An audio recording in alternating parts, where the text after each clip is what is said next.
फोटोजमुळे का होईना आज पप्पांनी देखील झोक्याचा मनसोक्त आनंद घेतला. तर मंदिर हेमाडपंथी असल्यामुळे इथं प्री वेडिंग फोटोशूट पण चालू होता. त्यानंतर देवबाप्पांनी पूजेची तयारी करून झालेली होती त्यांची.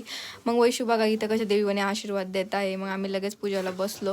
पूजा 4 घंटे पूजा चालू होती आमची आणि ही पूजा कशाची आहे मी ते सांगू शकत नाही, कारण काही गोष्टी प्रायव्हेटली पण ठेवावं लागतात ना. तर मग पूजा झाली आमची 4 घंटे बसणं आम्ही बसलो होतो एका जागेवरती. त्यानंतर आम्हाला 5 मिनिटे ब्रेक पण दिला गेला होता आणि मी तुम्हाला व्हिडिओमध्ये दाखवलं होतं की याच्या पलीकडे देखील एक महादेवांचं मंदिर आहे. तर आम्ही त्या मंदिरामध्ये नंतर आलो आणि खूप सुंदर आहे हे.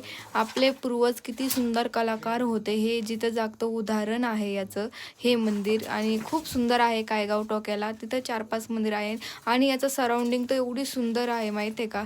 आणि आपले लोक पण जिथे जाईल तिथे कचराच करून ठेवतात. खूप कचरा आहे इथे, दावे वगैरे होतात तर खूप कपडे वगैरे टाकलेले आहे. असं लोकांनी करायला नाही पाहिजे. आपणच स्वच्छता ठेवायला